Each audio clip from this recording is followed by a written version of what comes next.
होता है। हर महीने में एक बार अमावस्या तिथि पड़ती है। इस दिन पितरों की आत्मा की शांति के लिए तर्पण भी किया जाता है। अमावस्या तिथि पर पवित्र नदियों में स्नान का विशेष महत्व होता है। नदी में स्नान के बाद सूर्य को अर्घ्य देकर पितरों का तर्पण किया जाता है। धार्मिक मान्यताओं के अनुसार अमावस्या के दिन महिलाएं पति की लंबी आयु की कामना के लिए व्रत रखती हैं। आइए सुनते हैं अमावस्या की कथा। प्राचीन काल की बात है। एक गरीब ब्राह्मण परिवार था। उस परिवार में पति पत्नी एवं उसकी एक पुत्री भी थी। उनकी पुत्री समय के गुजरने के साथ साथ धीरे धीरे बड़ी होने लगी। उस पुत्री में बढ़ती उम्र के साथ सभी स्त्रियोचित सगुणों का विकास हो रहा था। वह कन्या सुंदर, संस्कारवान एवं गुणवान थी, परंतु गरीब होने के कारण उसका विवाह नहीं हो पा रहा था। एक दिन उस ब्राह्मण के घर एक साधु महाराज पधारे। साधु उस कन्या के सेवा भाव से अत्यधिक प्रसन्न हुए। कन्या को लंबी आयु का आशीर्वाद देते हुए साधु ने कहा कि इस कन्या के हाथ में विवाह योग्य रेखा नहीं है। तब ब्राह्मण दंपति ने साधु से इसका उपाय पूछते हुए कहा कि महाराज ऐसा क्या उपाय करें जिससे कन्या के हाथ में विवाह योग बन जाए।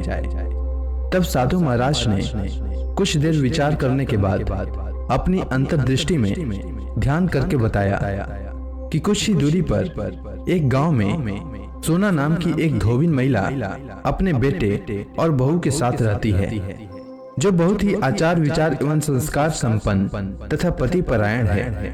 यदि यह सुकन्या उस धोबिन की सेवा करे और वह महिला इसकी शादी में अपने मांग का सिंदूर लगा दे तथा उसके बाद इस कन्या का विवाह हो जाए तो इस कन्या का वैधव्य योग मिट सकता है। साधु ने यह भी बताया कि वह महिला कहीं बाहर आती जाती नहीं है। यह बात सुनकर ब्राह्मणी ने अपनी बेटी से धोबिन की सेवा करने का प्रस्ताव रखा। अगले दिन से ही कन्या प्रातः काल ही उठकर सोना धोबिन के घर जाकर साफ सफाई एवं अन्य सारे कार्य करके वापस अपने घर आने लगी। एक दिन सोना धोबिन अपनी बहू से पूछती है कि तुम तो सुबह ही उठकर सारे काम कर लेती हो और पता भी नहीं चलता। बहू ने कहा, माँ जी, मैंने तो सोचा कि आप ही सुबह उठकर सारे काम खुद ही खत्म कर लेती हैं। मैं तो देर से उठती हूँ।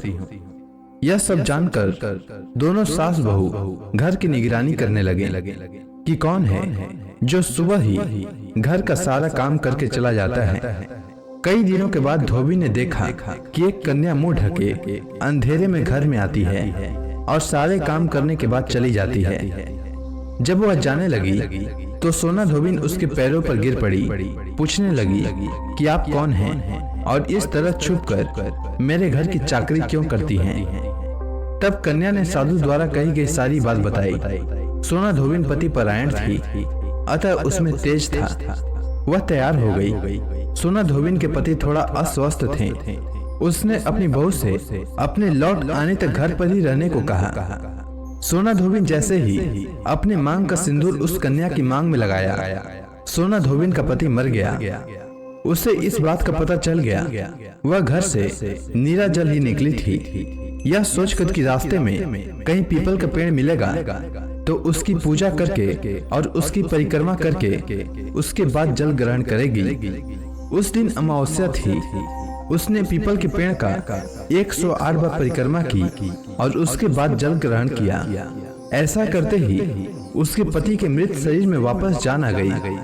धोबिन का पति फिर से जीवित हो गया।